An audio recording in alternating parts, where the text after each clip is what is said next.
The late autumn wind howled through the jagged peaks of the Colorado Rockies, carrying with it the promise of an early winter. Dust devils danced across the barren valley below, where the last stubborn patches of sagebrush clung to life in the unforgiving soil. This was country that broke men's spirits as easily as it broke their bodies, a land where the weak perished and even the strong merely survived. Ezra Hawthorne had made his peace with his harsh mistress years ago. His cabin, built from pine logs he'd felled himself, sat nestled in a grove of aspens 3 miles up the mountain from the nearest excuse for civilization, a ramshackle collection of buildings that dared call itself Copper Creek. The isolation suited him fine. In the 5 years since he'd buried his wife and daughter beneath the old cottonwood by the stream, he'd found that solitude was the only companion that didn't remind him of what he'd lost. On this particular morning, Ezra descended the mountain trail on his mule, Winchester rifle across his lap and saddlebags empty save for a small pouch of silver coins. His monthly trip to town was a necessity he endured rather than enjoyed. Salt, coffee, ammunition, and perhaps a bottle of whiskey if his funds allowed. These were the extent of his needs. He had no use for the gossip and sideways glances that came free with every purchase. The sun climbed higher as he picked his way down the treacherous path, his breath visible in the crisp air. Below, Copper Creek sprawled like a festering wound against the landscape. Smoke rose from chimneys, and even from this distance, he could hear the tinny notes of a poorly played piano drifting from the saloon. Ezra tied his mule outside Morrison's general store and conducted his business with characteristic brevity. Old Morrison, accustomed to the mountain man's taciturn ways, filled his order without attempting conversation.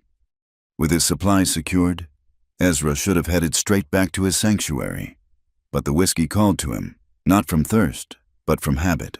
One drink to steel himself for the journey home. One drink to quiet the ghosts that seemed louder in town than they ever were in his cabin. The Broken Wheel Saloon was exactly what one would expect from a frontier drinking establishment. Sawdust covered the floor, absorbing spilled beer and blood with equal indifference. The air hung thick with tobacco smoke and the sour smell of unwashed bodies. Ezra pushed through the batwing doors and made his way to the far end of the bar, keeping his back to the wall, an old habit that had saved his life more than once. He was nursing his second whiskey when the commotion started. $20! The voice was slurred, desperate. $20 and she's yours. Ezra's jaw tightened. He'd heard this particular brand of desperation before. Some fool had drunk away his stake and was now trying to sell whatever he had left. Usually it was a saddle, sometimes a gun. He kept his eyes on his glass, determined not to get involved. Come on now. Someone must need help around their place. She's a good girl, strong for her age. The words penetrated Ezra's whiskey-dulled consciousness like ice water. Slowly, he turned to look at the source of the disturbance. A man stood near the poker tables, swaying on his feet. His clothes marked him as a farmer, patched overalls, worn boots, the permanent stoop of someone who'd spent too many years behind a plow. But it was what stood beside him that made Ezra's blood run cold. A girl, no more than 8 or 9 years old, stood with her thin shoulders hunched and her eyes fixed on the floor. Her dress, once blue, had faded to the color of winter sky. Her dark hair hung in tangled strands around a face that was all sharp angles and hollow cheeks. She clutched a small cloth bundle to her chest as if it contained all the worldly possessions she had, which it probably did. She can cook, clean, tend animals, the farmer continued, his words running together. Just need enough for a horse. Can't work my claim without a horse. The saloon had gone quiet. Even the piano player had stopped his assault on the keys. Men looked away, uncomfortable but unwilling to intervene. This wasn't the first time poverty had driven someone to such extremes, and it wouldn't be the last. That's your daughter, Silas, someone said quietly. You can't what? The farmer, Silas, whirled unsteadily. Can't what? Can't feed her? Can't keep a roof over her head? You offering to help Tom? No? Then shut your mouth. Ezra's grip on his glass tightened until his knuckles went white. The scene before him blurred with memories he'd tried so hard to bury. Another man, another time. making the same devil's bargain. His own father, selling his sister to pay gambling debts. The way she'd looked at him as the stranger led her away. Pleading, terrified, betrayed. He'd been too young then, too weak, too scared. Not now. "I'll take her." The words left his mouth before he could stop them. Every head in the saloon turned to stare at the mountain man who rarely spoke more than 3 words at a time. Silas blinked, trying to focus. "You... what?" Ezra stood, his considerable height unfolding from the bar stool. "I said I'll take her. $20. He reached into his coat and pulled out the silver coins, counting them onto the bar with deliberate precision. $20, nearly all he had, enough for a horse. Yes, enough for a man to convince himself he hadn't just sold his own flesh and blood. "Well now," Silas said, a grotesque smile spreading across his face. "Seems we got ourselves a deal, Mr. Hawthorne." Ezra moved toward them, his boots heavy on the wooden floor. Up close, he could see the girl trembling, though whether from cold or fear he couldn't tell. Probably both. "You hear that, Emma?" Silas grabbed the girl's shoulder, shaking her slightly. "This man's gonna take care of you now. You be good for him. You hear?" The girl, Emma, finally looked up. Her eyes were the color of mountain lakes, clear and deep and filled with a pain no child should know. She looked at her father, then at Ezra, then back at her father. Her lips moved, but no sound came out. "Here." Silas pushed her forward. "She's yours." The transaction complete. Silas snatched the money from the bar and headed for the door, stumbling in his haste to leave before conscience or onlookers could interfere. He didn't look back, not once. Ezra stood there, suddenly unsure what to do. He'd acted on instinct, on memory, on a rage he thought he'd buried with his family. Now he had a child looking up at him with those haunted eyes, and he had no idea what came next. "Come on," he said gruffly, his voice rusty from disuse. "Let's get out of here." He turned and walked toward the door, not waiting to see if she followed. After a moment, he heard the soft shuffle of her worn shoes on the sawdust. Outside, the afternoon sun seemed too bright, too normal for what had just transpired. Ezra loaded his supplies onto the mule, acutely aware of the small figure standing a few feet away. What was he thinking? He could barely take care of himself. His cabin was no place for a child. He should take her to the church, let them find a proper family. But when he looked at her, saw the way she stood as if ready to bolt at any moment, he knew he couldn't. Someone had failed this child.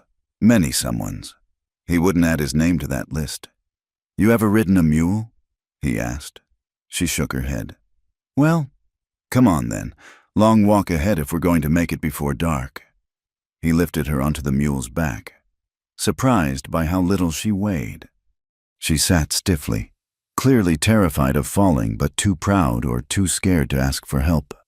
"Hold on to the saddle horn," he instructed, adjusting the supplies to give her more room. "Bessie here is steady. She won't let you fall." They left Copper Creek as the shadows began to lengthen, man and child and mule making their slow way up the mountain path. Ezra walked ahead, leading Bessie by her rope, his rifle now slung across his back.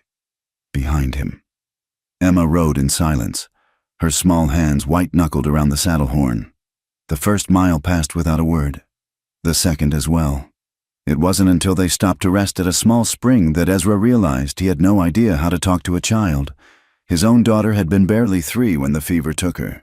This girl was older, shaped by hardships he could only guess at. "There's water," he said unnecessarily, gesturing to the spring, "if you're thirsty." She slid down from the mule carefully and approached the spring like a wary animal. She cupped water in her hands and drank, then splashed some on her face. When she was done, she returned to stand by the mule, still clutching her bundle. "What's in there?" Ezra asked, nodding to the bundle. For a moment, he thought she wouldn't answer. Then, in a voice barely above a whisper, "My mama's handkerchief and a piece of cornbread. When did you eat last?" A shrug. Ezra reached into his saddlebag and pulled out a piece of jerky. It wasn't much, but it was what he had. Here." She took it hesitantly, as if expecting him to snatch it back. When he didn't, she bit into it, chewing slowly to make it last. They continued on as the sun began its descent behind the western peaks. The temperature dropped quickly at this elevation, and Ezra noticed Emma shivering. Without a word, he removed his coat and draped it over her shoulders. It swallowed her small frame, hanging down past the mule's belly, but it would keep her warm. The trail grew steeper, more treacherous. In places, Ezra had to guide Bessie carefully around washouts and fallen trees. All the while, his mind raced. What had he done? How could he care for this child when he'd failed so spectacularly with his own family? But each time doubt crept in. He remembered his sister's face, remembered standing frozen as she was led away, remembered finding her body 3 years later in a Denver brothel. Disease and despair having claimed what innocence hadn't already destroyed. He wouldn't let that happen again. Not to this girl. Not on his watch. The cabin came into view just as the last rays of sunlight painted the peaks crimson. It looked even smaller and more isolated than usual. A lonely outpost against the vastness of the mountains. "This is it," Ezra said, helping Emma down from the mule. Home. She stood there, his coat pooling around her feet, looking at the cabin with those unreadable blue eyes. For a moment, neither of them moved. Then, gathering her bundle close, she took a small step toward the door. It wasn't trust, not yet, but it was a beginning. The cabin's interior was Spartan, shaped by years of solitary living. A single room served all purposes: kitchen, bedroom, and living space rolled into one. The stone fireplace dominated one wall, cold now but bearing the blackened evidence of countless fires. A narrow bed occupied one corner, a rough-hewn table and 2 chairs another. Dust motes danced in the fading light that filtered through the single window. Ezra moved with practiced efficiency, starting a fire in the hearth. The dry kindling caught quickly, and soon orange flames were licking at the larger logs. Warmth began to seep into the cold space, pushing back the mountain chill that had settled into the bones of the cabin. Emma stood just inside the doorway, still wrapped in his oversized coat, watching his every movement with those careful eyes. She reminded him of the wild creatures that sometimes ventured near his cabin, ready to flee at the slightest provocation. "You can sit," he said, gesturing to one of the chairs. "I'll fix us something to eat." She moved to the chair slowly, perching on its edge as if she might need to run at any moment. Her bundle remained clutched to her chest, a talisman against the unknown. Ezra's food stores were basic: salt pork, beans, hardtack, and a few withered potatoes from his small garden. He set about preparing a simple meal, aware of the girl's eyes following his movements. The familiar routine of cooking calmed his nerves somewhat. This he knew how to do. This didn't require words or understanding or any of the things he'd lost practice with. He divided the meager portions between 2 tin plates, giving her the larger share without comment. She stared at the food as if she'd never seen beans and pork before. "Go on," he said. "It's not fancy, but it'll fill your belly." She picked up the fork hesitantly, taking small, careful bites. He noticed she kept glancing at him between mouthfuls, as if expecting him to take the food away. How long had it been since she'd had a proper meal? Days? Weeks? They ate in silence. The only sounds, the crackling of the fire and the wind beginning to pick up outside. When she'd cleaned her plate, he wordlessly gave her half of his remaining portion. This time, she looked up at him, and for just a moment, something flickered in those guarded eyes. Not quite gratitude, more like surprise. After the meal, Ezra cleared the plates and added more wood to the fire. The temperature was dropping fast outside. He could hear ice forming in the rainwater barrel by the door. He'd need to figure out sleeping arrangements. The cabin had only one bed, and while he'd slept on the floor plenty of times in his life, he couldn't ask a child to do the same. "You'll take the bed," he said, his voice sounding overloud in the quiet cabin. "I'll make a pallet by the fire." He busied himself gathering blankets, trying to create some semblance of comfort on the hard floor. When he turned back, He found Emma had moved from the chair to a corner of the room, pressed against the wall with her bundle held tight. "What are you doing?" She didn't answer, just pressed herself further into the corner. In the flickering firelight, he could see her trembling, not from cold this time, but from fear, raw, bone-deep fear. Understanding hit him like a physical blow. Of course she was afraid. She'd been sold by her own father to a stranger, a large, gruff mountain man who'd taken her to an isolated cabin miles from anywhere. In her mind, what came next? Ezra felt sick. Slowly, carefully, he lowered himself to sit on the floor, making himself smaller, less threatening. "Emma," he said quietly, "I need you to listen to me. Can you do that?" A tiny nod. "I'm not going to hurt you, understand? Not ever. You're safe here." She remained pressed against the wall, but her eyes were on him now, searching his face for truth or lies. "I had a daughter once," he continued, the words coming hard. "Sarah, she was just a baby when—" he swallowed. "When she died, her and her mother both, fever took them 5 winters ago." Why was he telling her this? He'd never spoken of it to anyone, but something about this frightened child in his cabin demanded truth. "I bought you from your PA because I couldn't stand to see what I saw. No child should be sold like livestock, but I'm not. I don't want anything from you except maybe to see you fed and safe. That's all." The silence stretched between them. Then, in a voice so small he almost missed it, "Are you going to sell me like Papa?" The words hit him like a mule kick to the chest. His vision blurred, and suddenly he was crying.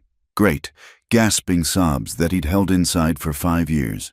He turned his face away, ashamed of his weakness, but unable to stop the flood once it had started.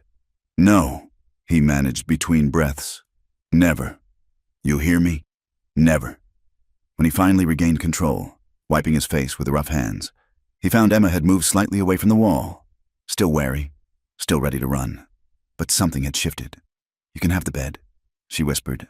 "No, it's yours. I've slept on harder ground than this. I don't—" She stopped, started again. "I usually sleep in the barn, with the animals, when Papa remembered to unlock it." Jesus Christ. Ezra closed his eyes, fighting down a fresh wave of anger. What kind of man locks his child in a barn? What kind of man sells her for horse money? "You'll never sleep in a barn again," he said firmly. "The bed is yours, every night, warm and safe." She crept toward the bed like she expected it to be snatched away.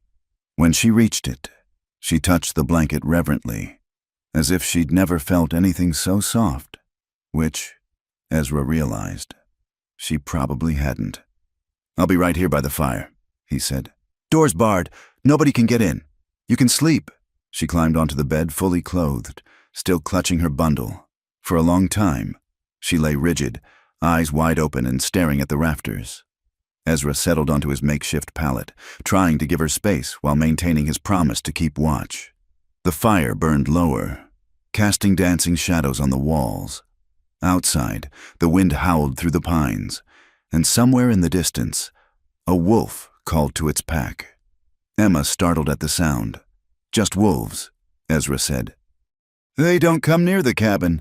Too scared of the smell of smoke and men. Papa said wolves would eat me if I ran away." "Your papa said a lot of things that weren't true." Silence fell again. Then, "My mama died 2 summers ago. Papa said it was my fault, said I ate too much, cost too much, and she worked herself to death trying to feed me." Ezra's hands clenched into fists. "That's a lie. Emma, whatever happened to your mama, it wasn't your fault. Men like your papa, they look for someone else to blame for their troubles.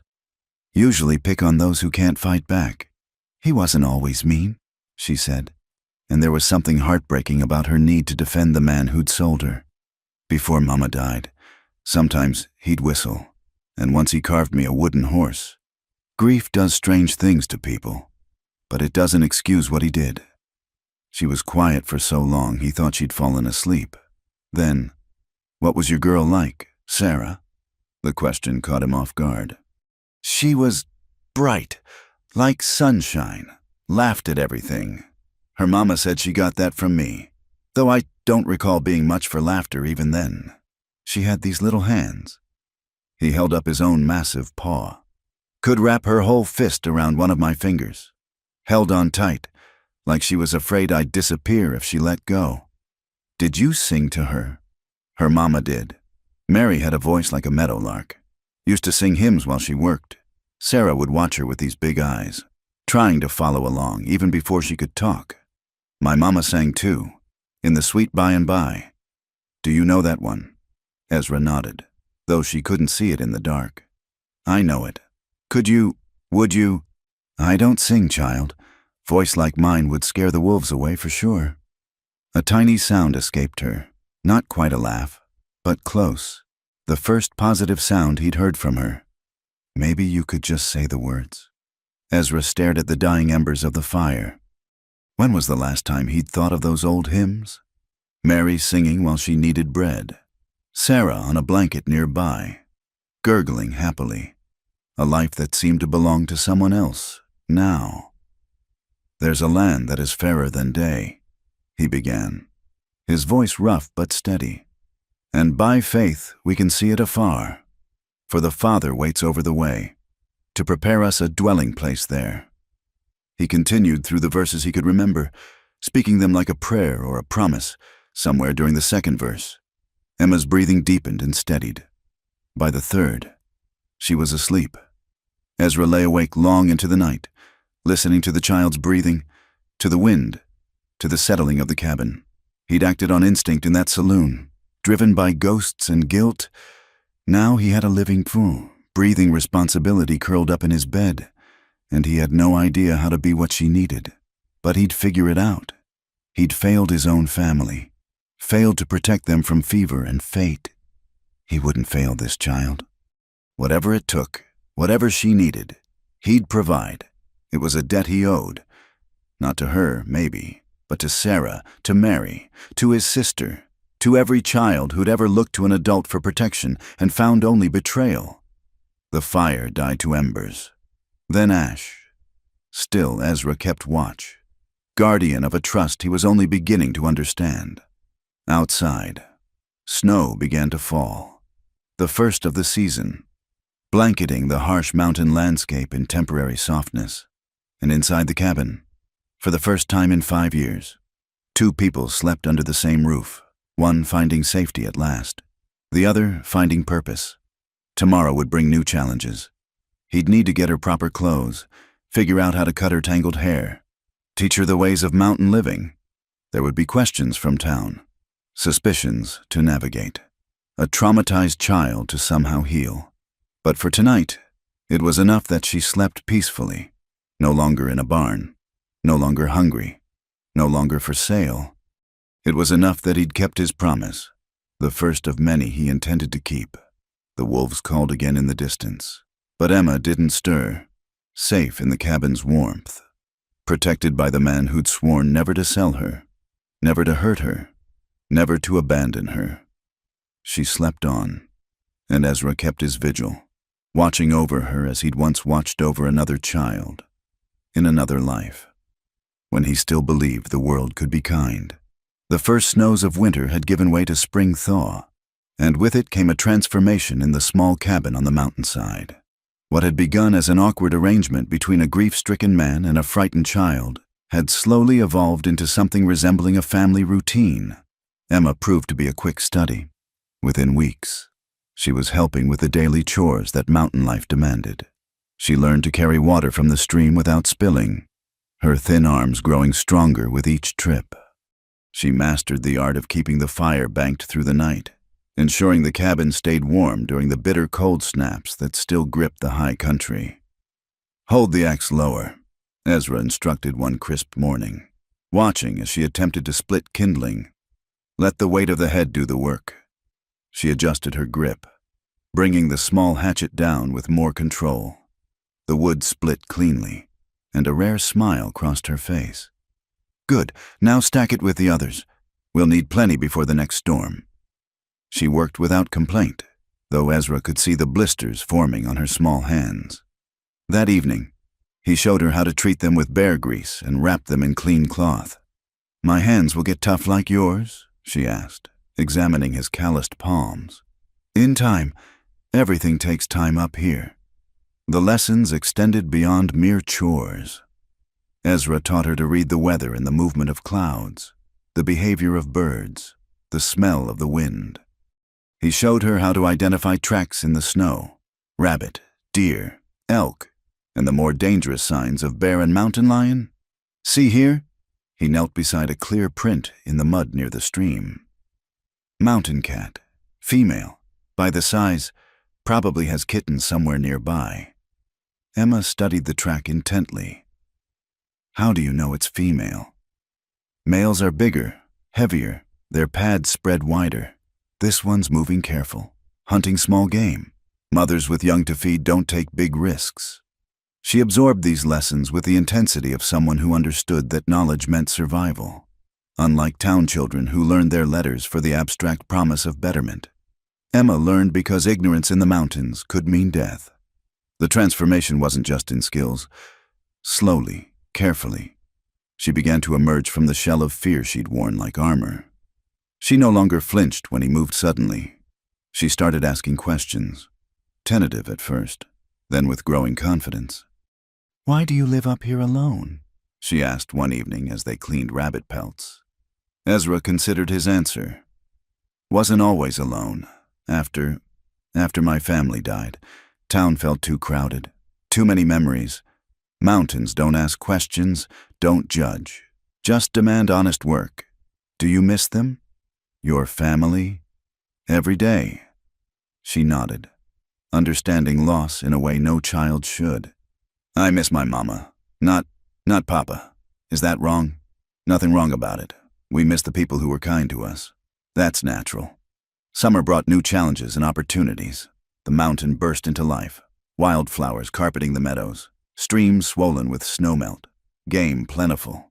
Ezra taught Emma to set snares for rabbits, to identify edible plants from poisonous ones, to fish the cold mountain streams. "Patience," he murmured as she held the homemade rod, fighting the urge to jerk at every ripple. "Fish are smarter than they look. Wait for the real bite." When she finally landed her first trout, a small rainbow that flashed silver in the sunlight, her whoop of triumph echoed off the canyon walls. That night, she cleaned and cooked it herself, presenting it to him with pride that made his chest tight.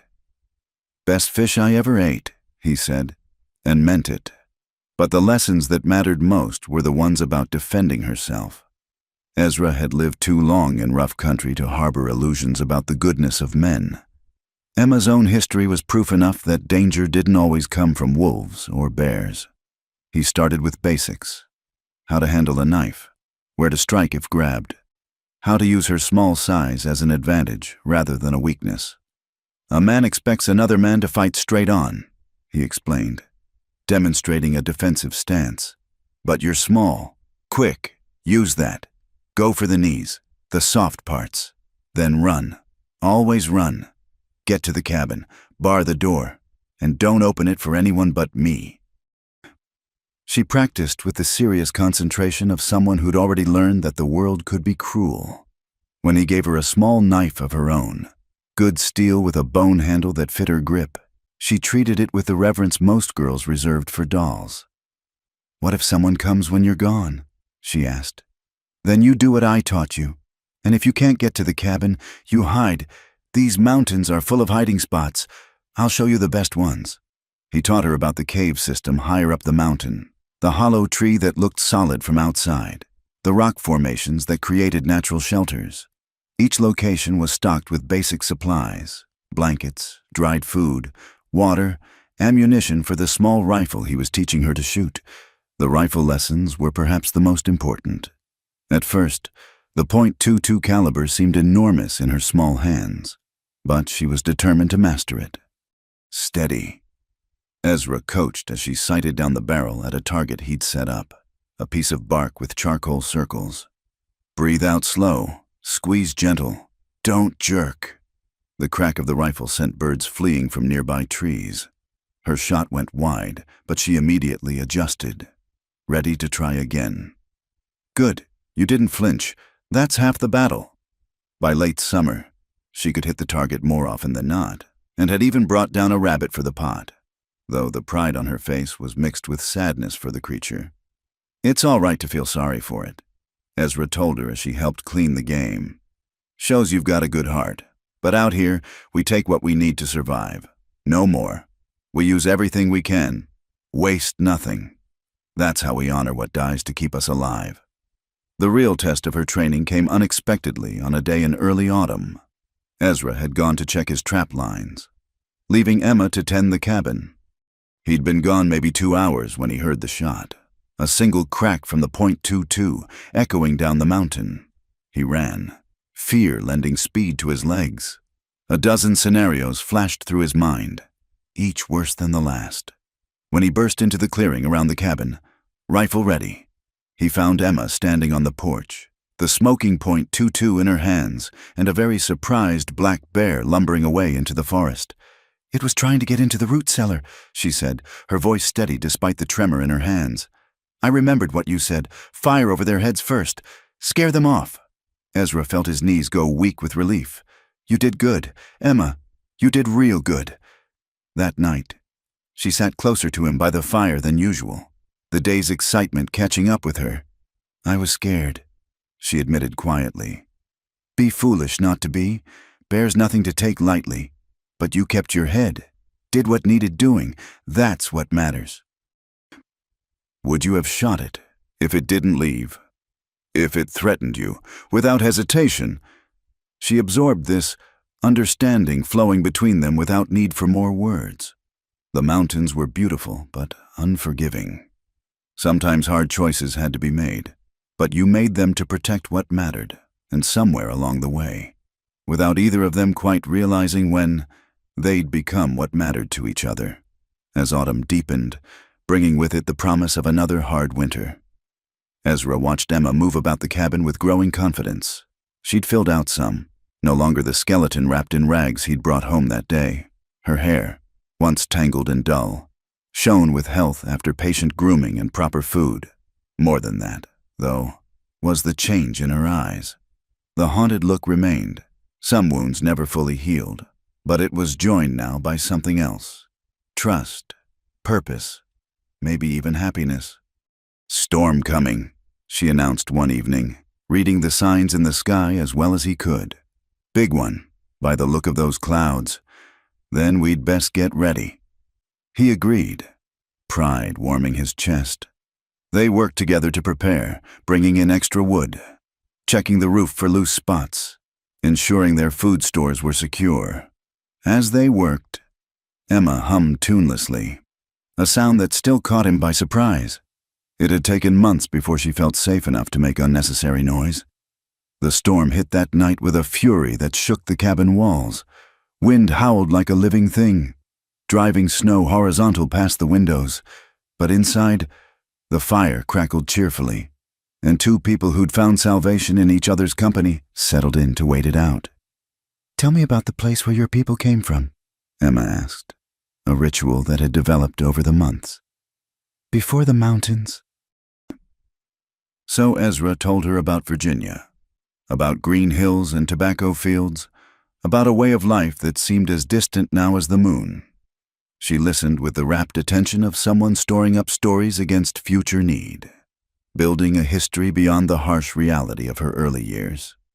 When the wind grew too loud for talking, they simply sat in companionable silence. Emma worked on patching one of Ezra's shirts, her stitches growing neater with practice, while he sharpened tools for the winter ahead.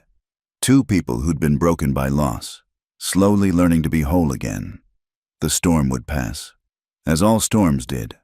Winter would come with its challenges, and down in Copper Creek, whispers about the mountain man and his purchased child would continue to circulate, growing darker with each telling. But for now, in this moment, they were safe, they were warm, they were together, and for two souls who'd known too much of cold and loneliness, that was enough. The knock came at dawn, sharp and authoritative against the cabin door. Ezra was already awake, had been since he'd heard the horses picking their way up the trail. Mountain living taught a man to sleep light. "Emma," he said quietly, touching her shoulder. "Get dressed. We've got company." She came awake instantly. The wariness of her early life never fully faded despite months of safety. Her eyes went immediately to the rifle by the door, but Ezra shook his head. "Not that kind of trouble, but stay back." He opened the door to find Sheriff Tom Garrett standing on his porch, accompanied by two men Ezra recognized from town, Claude Morrison from the general store and Isaac Hartley, who fancied himself a moral guardian of Copper Creek. "Sheriff," Ezra nodded, keeping his body blocking the doorway. "Early for a social call." Garrett, a weathered man who'd kept order in mining towns for longer than most, looked uncomfortable. "This ain't social. Hawthorne, mind if we come in?" "I do mind. State your business here." Hartley pushed forward, his face red with righteous anger. "You know damn well why we're here. That girl." "Careful." Ezra's voice dropped low. "Dangerous. Choose your words real careful." "Hartley." The sheriff put a restraining hand on Hartley's arm. "We've had complaints. Hawthorne, concerns about the child's welfare. People are talking. People always talk, especially when they've got nothing better to do." "This is different," Morrison spoke up, though he wouldn't meet Ezra's eyes.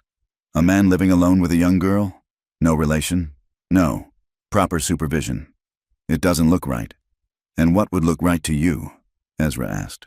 "Leaving her with a father who sold her for drinking money? Maybe you'd have preferred she ended up with whoever else had $20 that day." "That's not," Hartley started. "What, not your problem?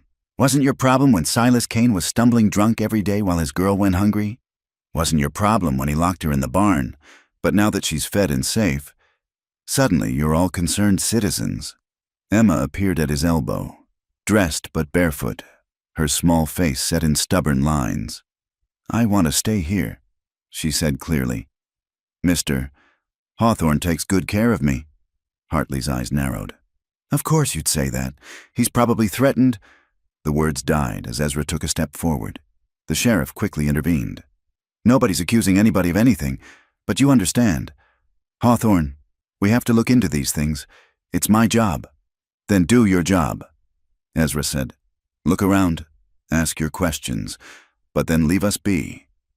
Garrett nodded, seeming relieved by the cooperation. "The girl healthy? Getting enough to eat?" "I eat better than I ever did before," Emma said before Ezra could answer. 3 times a day, and meat with most meals." "And he's teaching you letters and such."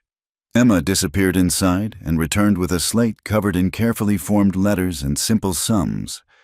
"We practice every evening. I can read from the Bible now, and Mr. Hawthorne's teaching me to figure accounts."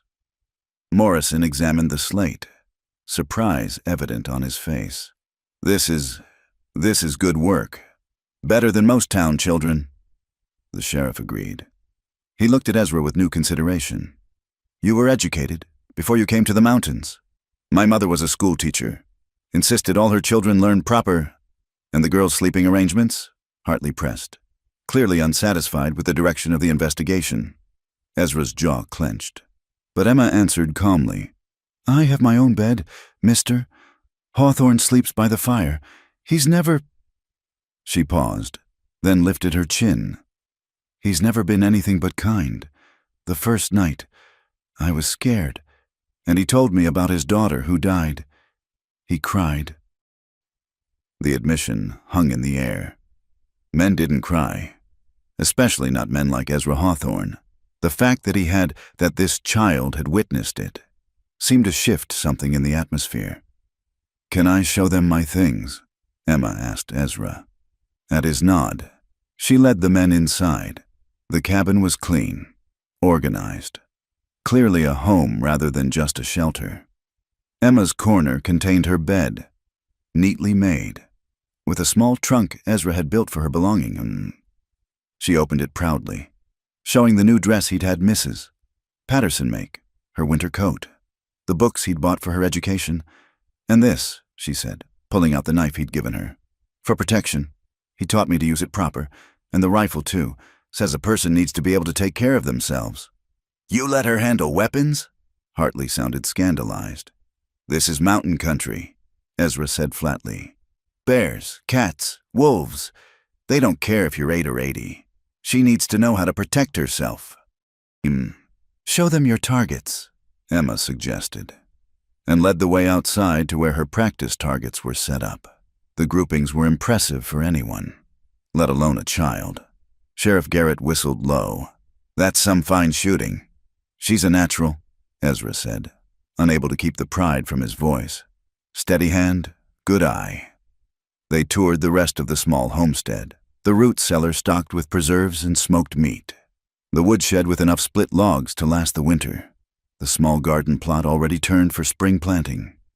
You've done well, buyer, Morrison admitted grudgingly. I can see that. But Hartley wasn't finished. It's still not proper. A girl needs a woman's influence, needs to be around other children, needs proper Christian guidance. I read the Bible to her every Sunday. Ezra interrupted. She knows her prayers. As for other children, you're welcome to send your own young ones up here to play, if you're so concerned about her social education. The offer was met with uncomfortable silence. No one would send their children up the mountain to the hermit's cabin, and they all knew it. What about school? The sheriff asked. Come spring, she should be in the schoolhouse with the other youngsters. I've thought on that, Ezra admitted. Been preparing her for it. Come spring thaw, I'll bring her down regular for schooling. You will? Emma looked up at him, surprised. But the other children? Will learn to treat you proper, or answer to me, Ezra said firmly. The sheriff nodded, satisfied. That's all I needed to hear. Morrison, you got any other concerns? The shopkeeper shook his head, looking ashamed of his participation in the investigation. But Hartley remained stubborn. This isn't over, he declared. That child needs a proper home, with good Christian folk like you. Ezra's voice was deadly quiet. Tell me, Hartley, where were you in your Christian charity when her father was selling her? Where was your proper home then? That's different. No, it's not. You didn't want the burden then, and you don't want it now. You just want to feel righteous about something. Well, find another cause. This child stays with me. Emma slipped her hand into Ezra's, a gesture that wasn't lost on the sheriff. I think we've seen enough, Garrett said. The child is healthy, educated, and cared for, unless someone has evidence of actual wrongdoing, not just gossip and speculation. I see no cause for interference. You'll regret this, Hartley warned. When something happens, the only thing that's going to happen, the sheriff cut him off, is you're going to leave these folks alone. That's an order. Isaac, official-like. As the men prepared to leave, Emma stepped forward. Mr. Hartley, I want to thank you. The man looked taken aback. Thank me? Yes, sir. For caring enough to check on me. Even if you were wrong about Mr. Hawthorne, it's good to know folks are watching out for children. Maybe if more people paid attention like you're doing now, my papa couldn't have sold me in the first place. The words were delivered with childish innocence, but they hit like hammers. Hartley flushed deep red, mumbled something incoherent, and hurried to his horse. Sheriff Garrett lingered a moment longer. She's a smart one, he said quietly to Ezra. You're doing right by her. Anyone can see that, but Hartley's not the only one with concerns. There'll be more talk, more trouble. I know. Bringing her to school regular will help. Let folks see her, see how she's thriving. Fear grows in darkness. Shed some light on it. After they'd gone, Emma remained quiet, standing beside Ezra on the porch as they watched the riders disappear down the trail. You don't have to send me to school, she said finally. I can learn everything here. No, the sheriff's right. You need to know more than what I can teach. And you need to learn to deal with people, even the ones who whisper and point. They'll be mean. Some will, but you're tougher than they know. You've survived worse than words. She leaned against him, just slightly, a trust that still caught him by surprise. What if they try to take me away? Then they'll have to go through me. And Emma, I'm not easy to go through. She smiled at that, small but real. I know. That's why I told them about you crying. So they'd know you're not just tough. You're good, too. They stood together as the sun climbed higher, casting long shadows across the clearing. The visit had been a warning. Ezra knew. The town's scrutiny would only increase, especially when Emma started attending school. There would be more questions, more accusations, more attempts to separate them. But as he looked down at the girl who'd become his purpose, his redemption, his daughter in all but blood, Ezra felt ready for whatever came. He'd failed to protect his family once. He wouldn't fail again. Come on, he said. Let's get some breakfast. Then we'll practice your letters. If you're going to show those town children what mountain learning looks like, we'd best make sure you're ready. Emma grinned, the shadows of the morning's confrontation already fading from her young face. Together they went inside, leaving the judgment of the valley behind, safe for now in their mountain sanctuary. Winter came early that year, fierce and unforgiving. By November, snow lay 3 feet deep around the cabin, with drifts reaching the windows on the north side. The mountain passes became treacherous, cutting them off from Copper Creek more thoroughly than any locked door. For Ezra, who'd weathered many such winters alone, the isolation posed no great hardship. But this year was different. This year, he had Emma to think about, and their food stores, while adequate for one, would be stretched thin for two. We'll need to be careful, he explained as they took inventory of the root cellar. No waste, smaller portions when we can manage. The dried meat should last if we supplement with what I can trap. Emma nodded solemnly, understanding the mathematics of survival better than most children her age. I don't need much, she offered. I'm used to being hungry. You won't be hungry, Ezra said firmly. Not while I draw breath. We'll manage. The first weeks passed well enough. Ezra's trap lines yielded rabbit and the occasional grouse. Emma proved adept at making stews that stretched their ingredients, adding pine needles for vitamins as he'd taught her, using every scrap of meat and bone. But then the real cold set in. Temperatures plummeted until even breathing outside became painful. The wolves, driven by their own hunger, grew bolder. Their howls came closer each night, circling the cabin like gray ghosts. They're hunting, Ezra said one evening, loading extra shells for the rifle. Game scarce. They're desperate. Emma peered out the frost-covered window into the darkness. Would they attack people? Not usual, but this isn't a usual winter. 2 nights later, they got their answer. Ezra woke to the sound of scratching at the door, followed by low growls that raised the hair on his neck. Through the window, he could see yellow eyes reflecting the moonlight. 6, 8, maybe more wolves prowling around the cabin. Stay in bed, he told Emma quietly, reaching for the rifle. Don't make a sound. But she was already up, her own small rifle in hand. I can help. No, this is... A heavy body slammed against the door, making the bar rattle. Another wolf had climbed the wood pile and was pawing at the roof, looking for weakness. All right, Ezra conceded. But you do exactly as I say. We're going to scare them off, not start a war. They positioned themselves at opposite windows. On Ezra's count, they fired simultaneously into the air. The sharp reports echoed off the mountain walls, and the wolves scattered. But not far. They regrouped at the edge of the clearing, pacing, waiting. They'll be back, Ezra said grimly. We need more firewood inside.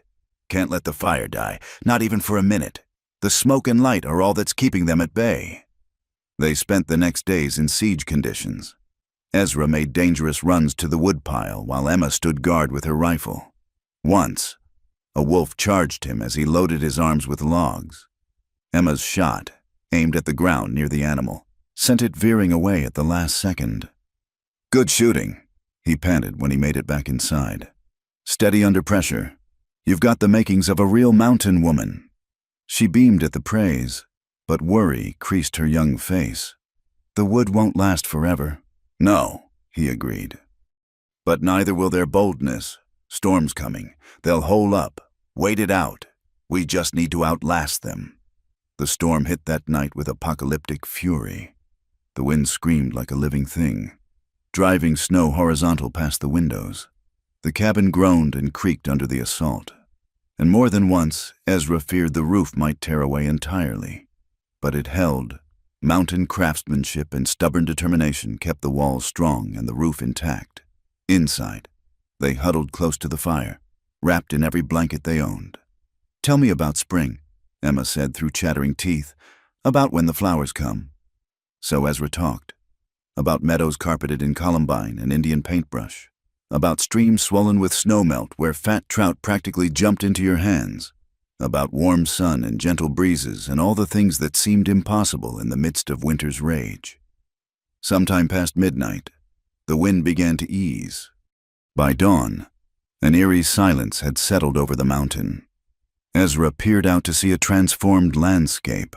Snow drifted to the eaves on one side of the cabin, the woodpile completely buried. "We need to dig out," he said. "Check the animals. Clear a path to the shed." They worked together through the day, Ezra breaking trail while Emma followed, helping where she could.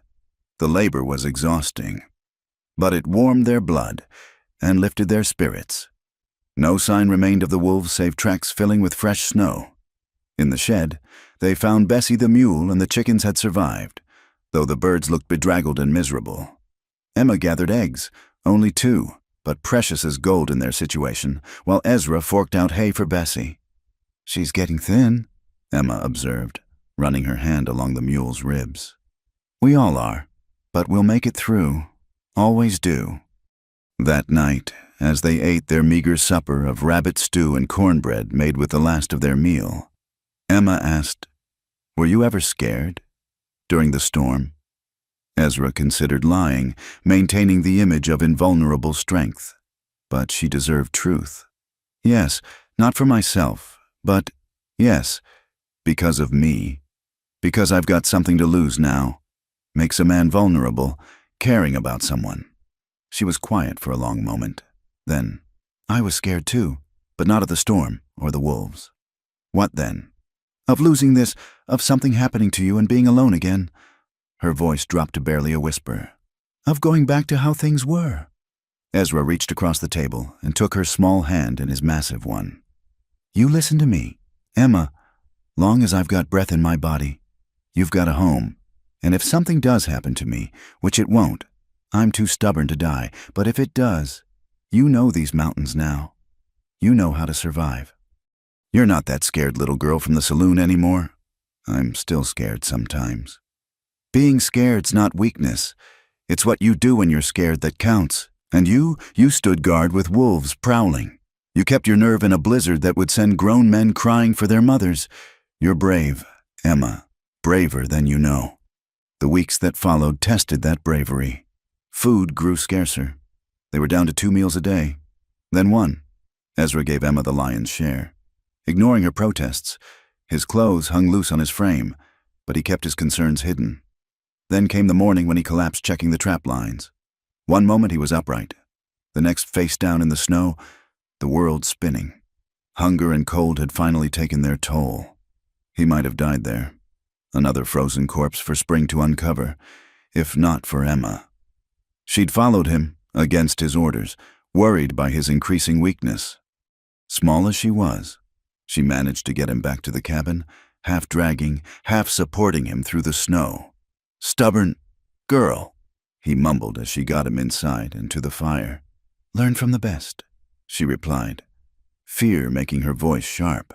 She made pine needle tea, forced him to drink, fed him tiny portions of their remaining food, ignoring her own empty stomach. For 2 days, she nursed him while the snow fell steadily outside.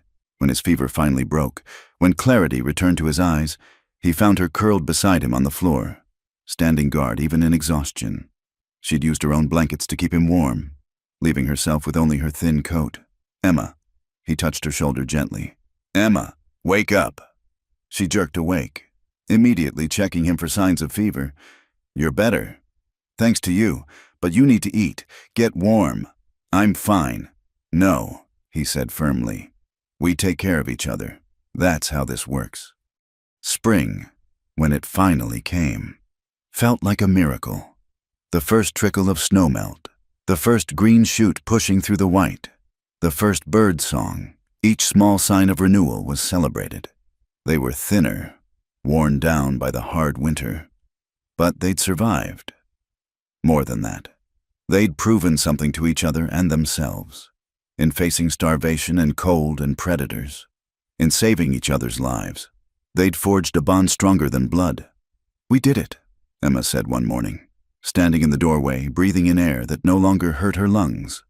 "We did," Ezra agreed. "Hardest winter I can remember, and we came through. Together.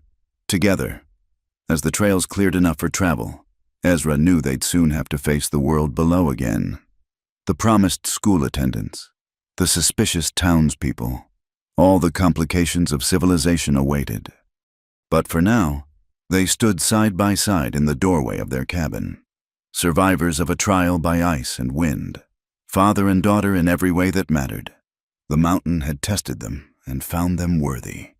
Whatever challenges waited in the valley, they would face those together too. Spring brought more than snowmelt and wildflowers to the mountain. It brought Jake Sullivan back to Copper Creek. Ezra first heard of his return during a supply run to town. The usual whispers that followed him through Morrison's store had a different quality. Excited, anticipatory, like vultures sensing carrion. "Sullivan's back," Morrison said as he tallied Ezra's purchases. "Been asking around about that transaction last fall. Says he was part of the original deal." Ezra's hand stilled on the counter. "What transaction?" "You know what I mean. The girl claims he had an understanding with Silas Kane before you stepped in. Kane sold his daughter for $20. I paid it." "That's the end of it." Morrison leaned closer, dropping his voice. "Maybe so, but Sullivan's telling a different story. Says Kane owed him money, promised him the girl as payment. Says you stole what was rightfully his. No man has a rightful claim to a child-like property. I'm just telling you what he's saying. Thought you should know. He's been drinking heavy at the Broken Wheel, working himself up to something." Ezra left town quickly, his mind racing. He remembered Sullivan vaguely, a trader who dealt in goods of questionable origin, the sort of man who haunted the edges of frontier towns like a bad smell. That he'd been involved with Silas Kane surprised him not at all. When he reached the cabin, he found Emma practicing her letters on the porch, enjoying the warm spring sun. She looked up at his approach, her smile fading as she read his expression. "What's wrong?" "We might have trouble coming." He explained about Sullivan, watching her face pale with each word. "I won't let him near you, but you need to know, in case he shows up when I'm not here. The hiding places you showed me, use them if you need to. Don't hesitate. Don't try to be brave. You see him coming, you run and hide." For the next week, they maintained extra vigilance. Ezra kept the rifle loaded and within reach at all times. Emma stayed close to the cabin, her own small rifle never far from hand. But Sullivan didn't come. Instead, he worked more subtly. "Mr. Hawthorne?" The voice belonged to Reverend Collins from the church in town. He stood at the edge of the clearing with two other men, town councilmen. By their dress, "Reverend," Ezra stepped onto the porch, noting Emma's quick retreat inside. "What brings you up here?" "We need to discuss the child's situation. There have been allegations from Jake Sullivan, among others. He claims to have witnesses who heard Silas Kane promise the girl to him in payment for debts. Says you interfered in a legal transaction." "Legal?" Ezra's voice was dangerously quiet. "You're calling the sale of a child legal?" The Reverend shifted uncomfortably. "The circumstances were unfortunate, but frontier law recognizes certain arrangements. Indenture, apprenticeship. Slavery is what you mean. That's a strong word. Mr. Hawthorne. The point is, Mr. Sullivan has raised questions about the legitimacy of your guardianship. He's demanded a formal hearing. And if I refuse, one of the councilmen, a banker named Whitman, spoke up. Then we'll have to get the territorial marshal involved. Nobody wants that." Ezra understood the threat. A local hearing they might influence with truth and character witnesses. But territorial law was cold, distant, concerned only with paper and precedent. When? Saturday, 2 days hence, at the church. The Reverend paused. Bring the girl. They'll want to hear from her. After they left, Ezra found Emma pressed against the wall just inside the door, tears streaming down her face. I won't go with him, she said fiercely. I'll run away. I'll live in the caves. No. Ezra knelt before her, taking her small hands in his. We'll face this proper. Running makes us look guilty.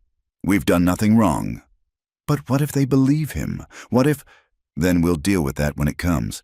But I've got a feeling, Mr. Sullivan isn't as clever as he thinks. Saturday dawned clear and bright, mocking the darkness of their purpose.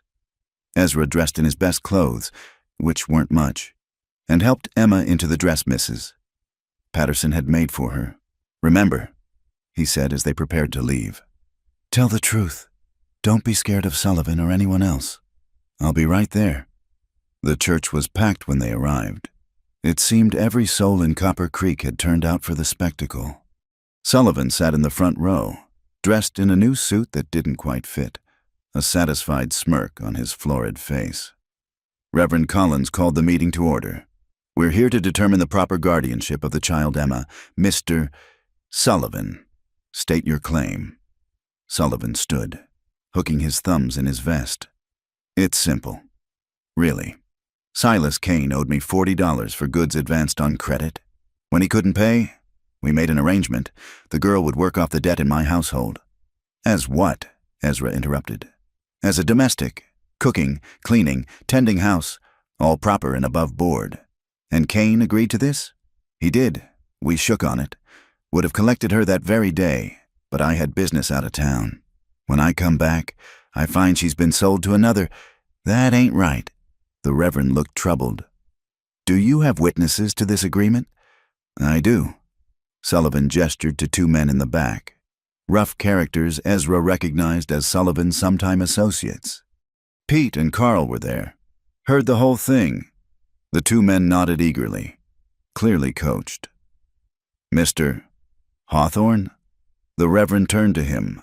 Your response? Ezra stood slowly. I was in the broken wheel when Kane tried to sell his daughter. He was drunk, desperate, offering her to anyone for $20. Nothing was said about prior arrangements or debts. Because he was trying to cheat me, Sullivan burst out. Trying to get money twice for the same goods. Goods? Emma's voice rang out clear and strong. Is that what I am? Goods?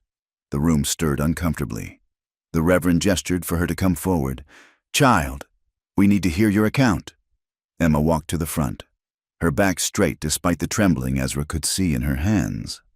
She looked directly at Sullivan, and something in her gaze made him shift uneasily. I know you, she said quietly. You used to come to our farm. You gave Papa whiskey, told him stories about getting rich quick. You're the reason he started drinking heavy. Now see here. You told him he could make fortune selling cheap goods to travelers, gave him credit to buy from you. But the goods were poor quality. Watered whiskey, weevily flour, blankets that fell apart. Nobody would buy them. Sullivan's face reddened. That's business. Not my fault if... Then when he couldn't pay, you started coming around more, looking at me, telling Papa how I could be useful, how girls my age were valuable in certain places. A gasp ran through the crowd. Several women pulled their children closer. She's lying, Sullivan sputtered. I never... You told him about houses in Denver, places where girls worked. You said I was pretty enough to fetch good money. Emma's voice remained steady, but tears ran down her cheeks. Papa said no at first, but you kept pushing, kept bringing whiskey, kept talking about how much money... Mr. Sullivan. The Reverend's voice was cold now. Is this true? Of course not. I'm a legitimate businessman. I wanted her for household work, nothing more. Emma turned to face the crowd. The day Mr. Hawthorne took me, I was glad, not because I knew him, but because I didn't know him. He was a stranger. But Mr. Sullivan, I knew exactly what he wanted.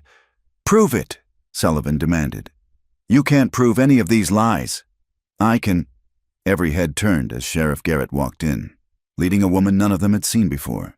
She was perhaps 30, worn-looking, dressed in traveling clothes. "This is Mrs. Margaret Foster," the sheriff announced. "From Denver." "She has something relevant to say." The woman looked at Sullivan with undisguised hatred. "That man sold me my daughter 3 years ago. Told me she was an orphan. Needed a good home. I found out later he'd bought her from her father for whiskey and trade goods." The church erupted. Sullivan tried to push toward the door, but men blocked his way. "Where is she now?" someone asked. "Mrs. Foster's voice broke. "Dead. Took sick last winter. But before she died, she told me everything. About how Mr. Sullivan convinced her father she'd be better off. About the promises he made. About what he really intended before I intervened." "This is all coincidence," Sullivan shouted. "You can't prove." "Pete, Carl?" The sheriff looked at Sullivan's witnesses. "You boys want to reconsider your testimony? Lying to a legal proceeding is serious business." The two men exchanged glances. Then Pete cleared his throat. "Maybe we misremembered. Weren't actually there when Jake talked to Kane." "You bastards!" Sullivan lunged at them, only to be restrained. The Reverend raised his hand for silence. "I think we've heard enough. All in favor of maintaining Mr. Hawthorne's guardianship?" Every hand in the church rose except Sullivan's. "And all in favor of running Mr. Sullivan out of town on the next available rail?" The same hands rose, this time accompanied by angry murmurs that suggested Rail might be optimistic. As Sullivan was escorted out, still protesting, Emma ran to Ezra and threw her arms around his waist. He held her tight, feeling her shake with released tension. "How?" she whispered.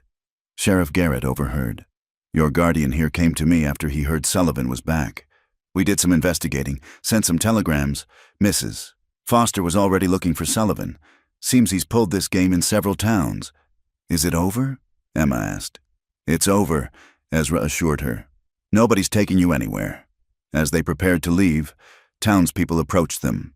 Some offered apologies for doubting. Others simply nodded respectfully. "Mrs." Patterson pressed a paper package into Emma's hands. Peppermint sticks and a new hair ribbon. Outside, in the spring sunshine. Emma looked up at Ezra. "You knew, didn't you, about what Sullivan really was?"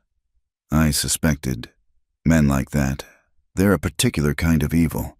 Prey on the desperate, the weak, but they always make mistakes, get greedy, leave a trail." "Thank you." "For what?" "For being smarter than him. For fighting for me. For—" She paused, then finished in a rush. "For being my papa." It was the first time she'd called him that directly. Ezra's throat tightened, and he had to clear it twice before speaking. "Come on, Papa's girl, let's go home."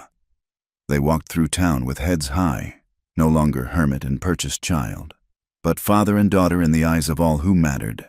Behind them. Sullivan's curses faded as the sheriff's men encouraged his departure with prejudice. The mountain road home had never seemed more welcoming. The Copper Creek Courthouse was a grand name for what amounted to a 2-story brick building with pretensions. But on this July morning, it held the weight of the territorial legal system, and Ezra felt every ounce of that weight pressing on his shoulders. The formal hearing had been called by Judge Samuel Thornton, a circuit judge known for his strict interpretation of law and general disregard for sentiment. Word of the case had spread beyond Copper Creek. A purchased child, a mountain hermit, questions of legal guardianship that touched on the very nature of family and rights in the territories. "State your name for the record," the court clerk intoned. "Ezra James Hawthorne." "And you claim guardianship over the minor child, Emma?" "I do." Judge Thornton peered over his spectacles. "On what grounds?" "On the grounds that I've cared for her, provided for her, protected her for the better part of a year now. On the grounds that her father sold her for drinking money, and I was the only one who stepped forward to prevent worse." The judge shuffled papers. "I see here that you paid $20 for the child. You have a receipt?" No receipt. It wasn't that kind of transaction. Then how can you prove the exchange took place legally? There were witnesses. The whole saloon saw it. Witnesses to a potentially illegal transaction. The buying and selling of human beings was outlawed. She wasn't a slave. Ezra interrupted, earning a sharp look from the judge. It was an arrangement for her care. An arrangement without documentation, without legal framework. Mr. Hawthorne, while your intentions may have been noble, the law requires more than good intentions. The prosecutor, brought in specially from the territorial capital, stood. Your Honor, the territory's position is that without proper legal documentation, Mr. Hawthorne has no more claim to the child than any other citizen, perhaps less, given the irregular nature of their association. And what does the territory propose? Judge Thornton asked.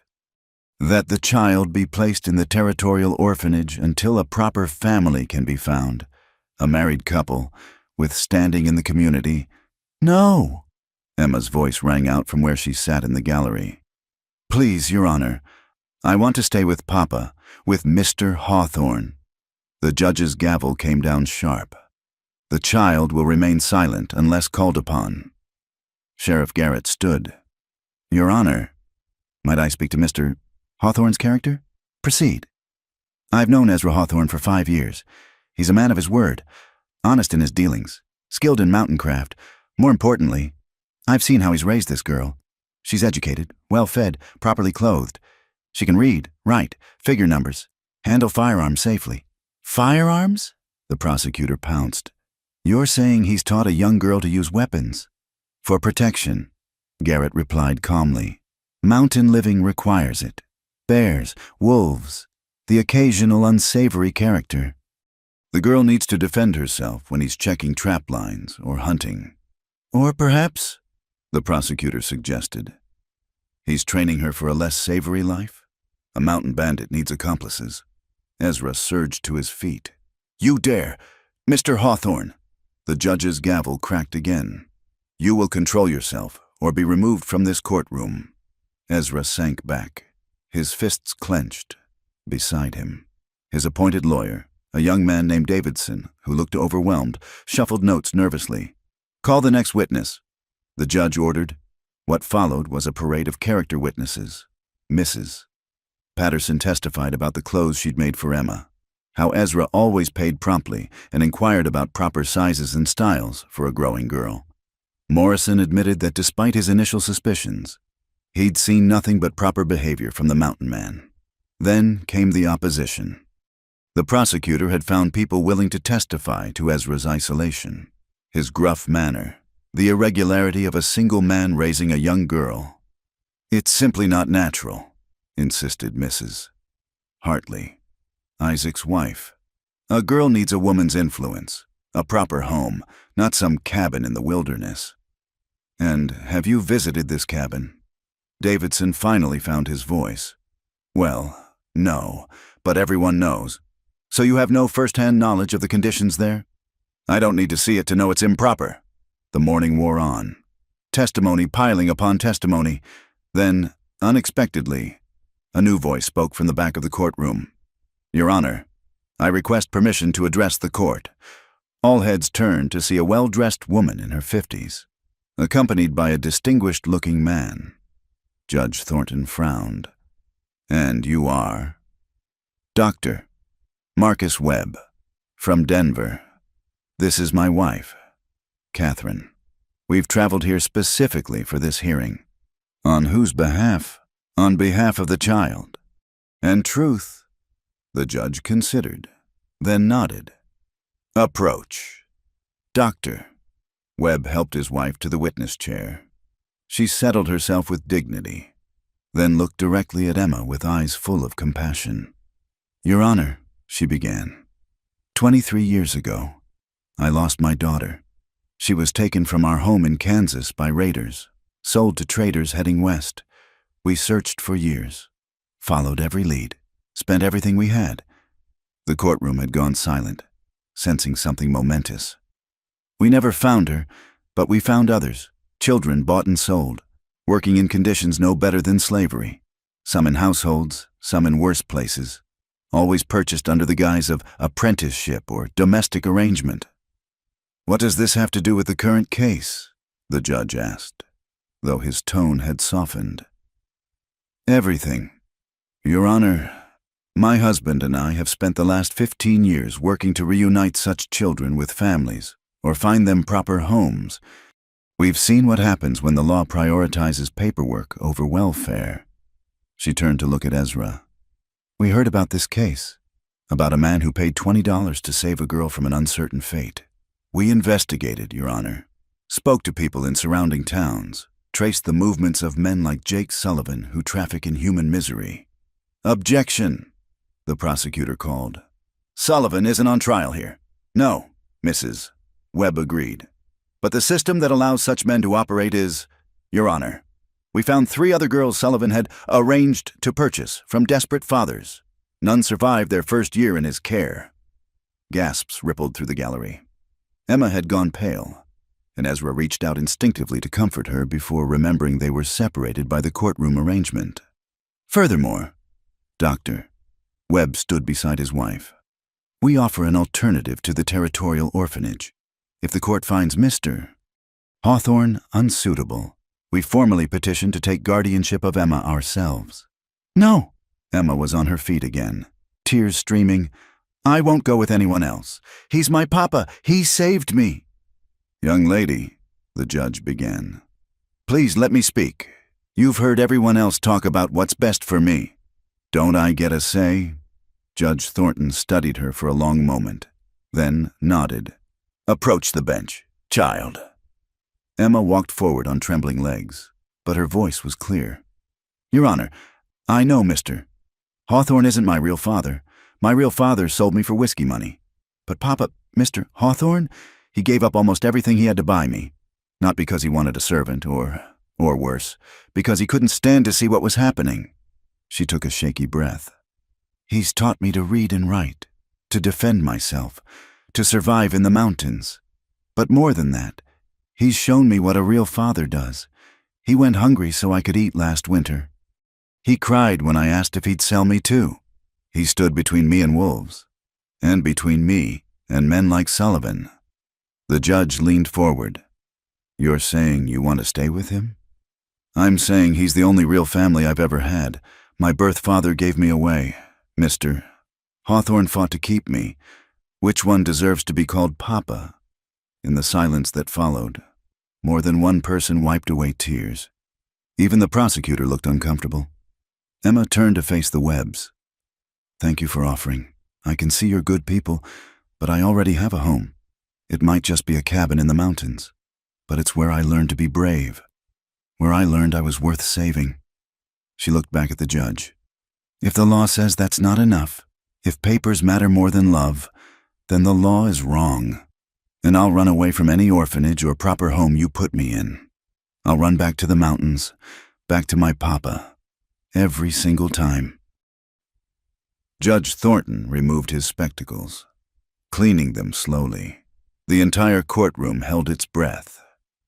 In my 20 years on the bench, he finally said, I've seen the law used to justify all manner of cruelty. I've seen children separated from loving homes because of technicalities, and I've seen them placed in proper situations that were anything but.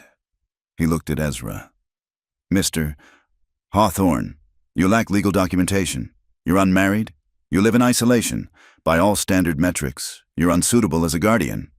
Ezra's heart sank, but the judge continued. However, the law also recognizes that the welfare of the child must be paramount. This child is educated, healthy, skilled beyond her years in survival crafts. More importantly, she clearly loves and trusts you, and that trust appears well-founded. He turned to Emma. Young lady, your testimony was eloquent and moving. You've shown maturity beyond your years, no doubt shaped by hardship, but also by good guidance. The gavel raised, and the courtroom held its breath. It is the judgment of this court that Ezra Hawthorne be granted full legal guardianship of the minor child, Emma, with all rights and responsibilities therein. Furthermore, this court orders the creation of proper adoption papers, making this arrangement permanent and legally binding. The courtroom erupted, Emma flew into Ezra's arms, sobbing with relief. Well-wishers surrounded them, including the Webbs, who offered congratulations and an open invitation to visit, if ever in Denver. As they finally made their way outside, Emma clutching the official papers like treasure, Sheriff Garrett clapped Ezra on the shoulder. "Justice won today," he said simply. "No," Ezra replied, looking down at Emma. "Family won." They headed home as the sun began to set. No longer man and purchased child, but father and daughter in the eyes of God, man and law. The mountain trail had never looked more welcoming, leading them back to their cabin, their home, where two souls who'd found each other in the darkest of circumstances could continue building a life filled with light. The late afternoon sun painted the mountain peaks gold, a sight Ezra had witnessed countless times but which never failed to move him. What made this sunset different was the small figure beside him, her hand in his as they stood on the porch of their cabin, their home. 2 years had passed since the trial, 2 years of seasons changing, of growth and learning, of a bond that had transformed from desperate necessity into unshakable love. Emma was 11 now, taller and stronger, her face losing some of its childish roundness but none of its determination. "Papa," she said, breaking their comfortable silence. "Tell me about Mama and Sarah again." It was a ritual between them now. Where once the memories had been too painful to voice, now they were shared treasures, keeping the lost alive in story and remembrance. "Your Mama Mary could make the finest biscuits in 3 counties, Ezra began, settling into his chair. "Light as clouds, golden brown. She'd sing while she cooked, hymns mostly, but sometimes old mountain songs her grandmother taught her. And Sarah loved those biscuits something fierce, would sit in her high chair, banging her spoon and laughing. Got more on her face than in her belly most times." He smiled at the memory. "She had your spirit. Emma, fearless, once crawled clear across the cabin chasing a butterfly that got inside." Emma leaned against his knee, content. These stories of the family that came before had become part of her own history, weaving her into a continuity of love that transcended blood. "I wish I could have met them," she said softly. "They'd have loved you," Ezra assured her. "Mary always wanted more children. Said a house wasn't proper full with just one young'un making noise." "Am I enough noise for you?" he chuckled, ruffling her hair. "Some days you're a whole passel of children worth of noise." The evening routine unfolded with practiced ease. Emma prepared their simple supper while Ezra tended the animals. They ate by lamplight, discussing the next day's chores, the books they were reading, the approach of winter and what it would demand. "I've been thinking," Emma said as she cleared the dishes, "about what Mrs. Patterson said last week, about the teaching position." Ezra looked up sharply. The seamstress had mentioned that Copper Creek's schoolmarm was leaving, marrying a rancher from Nevada. They needed someone educated to take her place, and Emma, despite her youth, had shown remarkable aptitude. "You're too young for such responsibility," he said automatically. "I could assist, help with the little ones, teach basic letters while someone else handles the older students." She turned to face him, her blue eyes earnest. "I want to help other children. Papa, children like I was." This about giving back, or about spending more time in town? She considered the question seriously, another sign of her growing maturity. "Both. Maybe. I love our mountain, love our life here. But sometimes I think about other children who aren't as lucky as I am now, who need someone to see them, to help them." Ezra felt his chest tighten with pride and something like fear.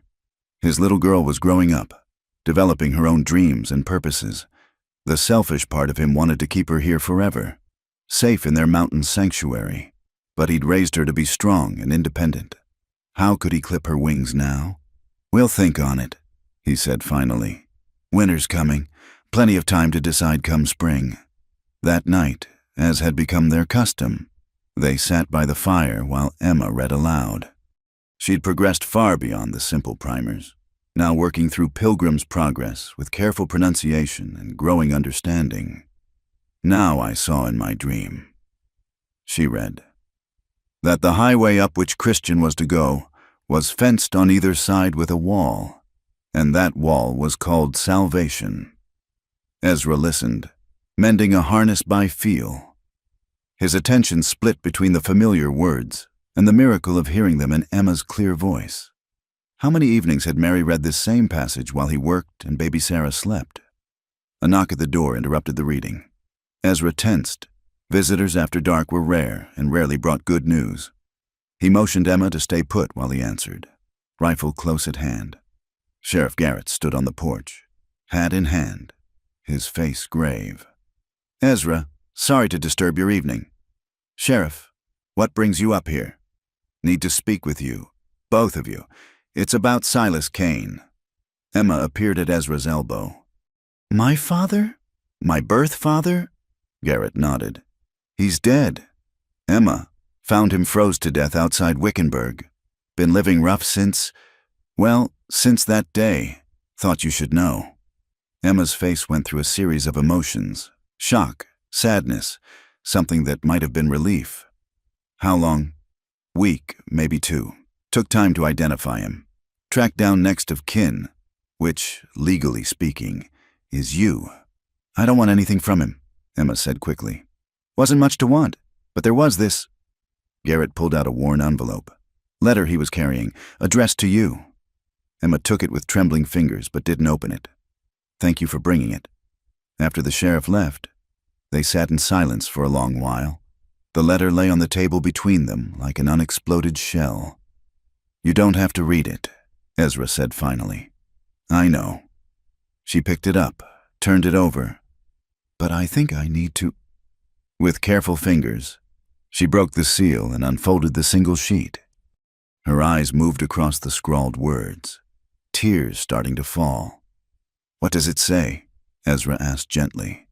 She handed it to him wordlessly. The writing was barely legible, whiskey shaken and cold cramped. "Emma, girl, I know I got no right to words from me. What I done was unforgivable. Your mama would curse me from heaven if she knew.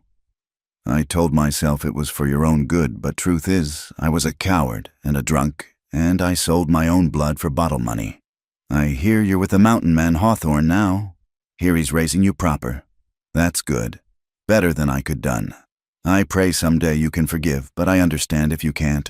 I couldn't forgive myself. Tell Hawthorne thank you for being the father I should have been. You're no good, Papa."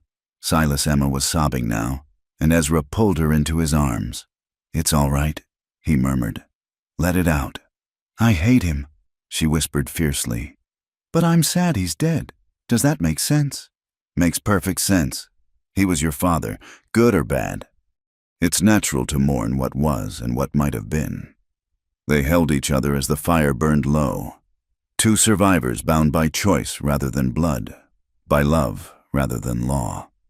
Outside, the first snow of the season began to fall, blanketing the harsh mountain landscape in forgiving white. Later, as Emma prepared for bed, she paused at the mantel where Ezra kept his few treasures, a daguerreotype of Mary and Sarah, his father's watch, the adoption papers from the judge. "Papa, could we put his letter here? Not because I forgive him, but because it's part of my story. Your story's yours to tell however you want," Ezra said. She placed the letter carefully beside the other mementos. "He gave me away, but that brought me to you. Maybe that's the only good thing he ever did, but it was enough." The next morning dawned crystal clear, the new snow sparkling like diamonds. Emma was up early, eager to check her trap lines before the snow got too deep. Ezra watched her move confidently through the drifts, rifle slung over her shoulder. Every inch the mountain child he'd trained her to be. But she was more than that now. She was educated, compassionate, strong in ways that had nothing to do with physical prowess. She was his daughter in every way that mattered, but she was also her own person, with dreams that might one day lead her beyond these peaks. "Papa," she called from the tree line. "Fresh elk tracks. Want to hunt?"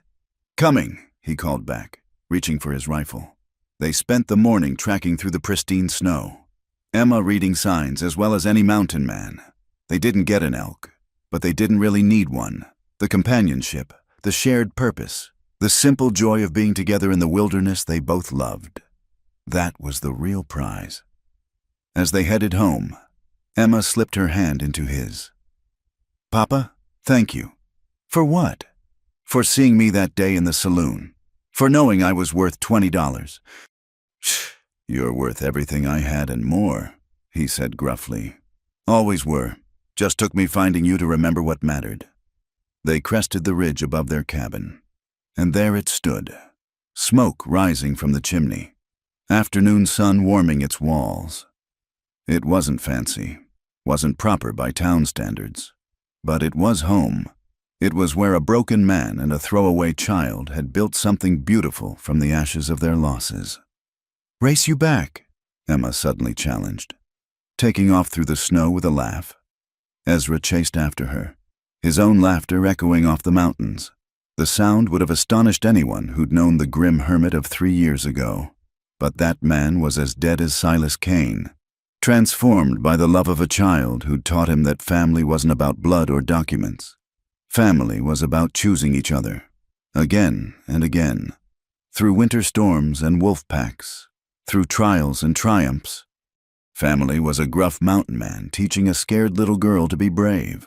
Family was that same girl teaching him to hope again. As they tumbled through the cabin door, breathless and covered in snow, Ezra looked at Emma, his daughter, his redemption, his unexpected blessing, and knew that he was the richest man in Colorado territory, not in gold or land, but in the currency that truly mattered. He was loved, he was needed, he was Papa, and in a harsh world that too often priced children like commodities, that was worth more than all the gold in the mountains. The sun set behind the peaks, painting the sky in shades of rose and gold. Inside the cabin, father and daughter settled into their evening routine, chores and supper, reading and conversation, the simple rhythms of a life built on mutual trust and hard-won love. Outside, the mountains stood eternal guard. Inside, two hearts that had found each other in the darkest of places continued to build their light. Thank you for listening to this story of hope born from despair, of family forged in the crucible of the frontier. If you're enjoying these tales from the Old West, please let us know where you're listening from. We love connecting with fellow admirers of Western stories across the globe. Don't forget to subscribe to From Wild West channel and share your thoughts about Ezra and Emma's journey in the comments below. Your support helps us continue bringing these powerful stories of the American frontier to life.